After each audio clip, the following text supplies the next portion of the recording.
Hey guys, here's another episode of Day in the Life of Vintage Classic Specialist.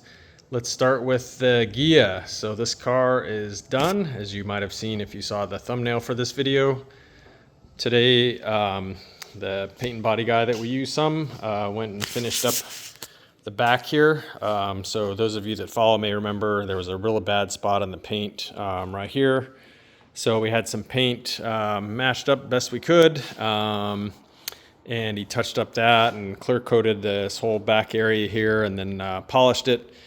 The rest of the car was looking very kind of dull and dirty though, so I talked to the owner and he agreed for us to go ahead and polish the whole car. So again, our paint and body guy busted out his polisher and buffed up the whole thing.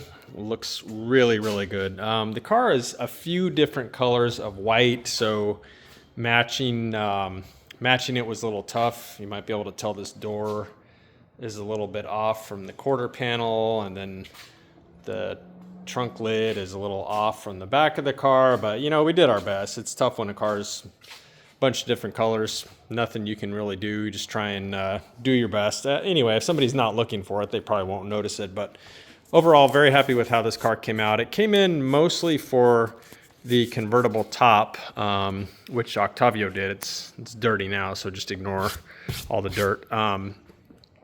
But yeah, it came in for that. Octavio's team took care of that. It's a huge job on these convertible Volkswagens, Karmann Ghias or Beetles alike. It's a big job, both in terms of materials and labor. Anyway, so they did that a while ago. In the meantime, the owner wanted the bumpers re-chromed. They were really bad, pitted and so on. So we took care of that. We replaced some pieces that were kind of banged up and had everything else re-chromed. We put on the side moldings, re-chromed their door handles, which were also pitted really bad. Came out really nice. Those things are a pain in the butt, by the way. When you re-chrome them, you gotta kind of scrape all internally in there where the mechanism is for things to fit. It takes like an hour per door handle to reassemble those once they've been re-chromed, just because you got to get in there and manually kind of scrape and file, and huge pain in the butt. Anyway, worth it though. So yeah, this car is done.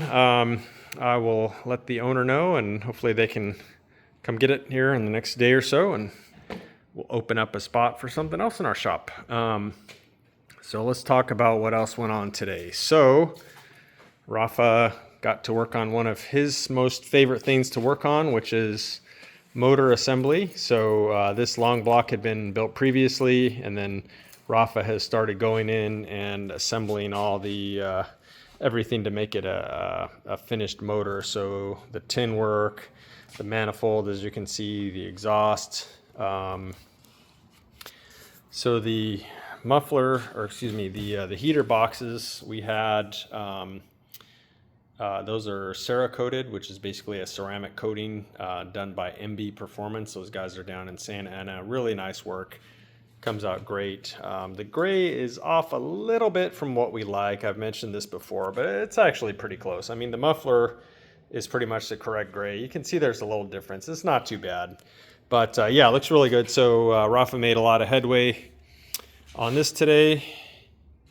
And just another minor thing, he put the rear shocks on the 59 bus. But yeah, mostly focused on this. You can actually see there the tires, the Firestone black walls for this bus came in. So we'll probably go ahead and get those mounted up and put the correct wheels and tires on this bus. These are just some rollers we have laying around. So let's talk a little bit about what I did. This car is still kind of blocked in here for the moment, so I went ahead and decided to go ahead and start working on the back of the car since it's all undercoated and everything. So I started off by removing the inner and outer rear bearings and stub axles on both sides. Really kind of a pain in the butt to get those out. You got to pretty much pound them out, and they're a little bit of a hassle, but got those out, cleaned everything, put the new ultrasonic cleaner to good use and cleaned all four bearings really thoroughly. And one of the bearings, one of the, let's see, which one was it? One of the outer bearings was actually pretty stiff. It was pretty hard to turn, so I went ahead and got a new one for that. The other bearings, once they were cleaned up, felt really good, so I went ahead and reused those, and then started assembling the brakes here with all the nice new parts. The spring kits are new, of course, and then everything else is pretty much freshly zinc plated. New wheel cylinder, of course, new brake shoes, and so on. But yeah, going together pretty nice now that I've finally started on that, and after wrestling with wheel bearings for a while. This side is a little bit behind here, the other side, but that's okay. I'll finish this one up in the morning. And what else? That was pretty much the main thing that I worked on today, other than running some errands and some other boring stuff like that. So I believe that is it for today, guys. Appreciate you all watching. Anyone who likes our content and hasn't done so yet, please subscribe to our channel. Helps us out. And if you like our content, please also hit like. Thanks, guys. We'll see you next time.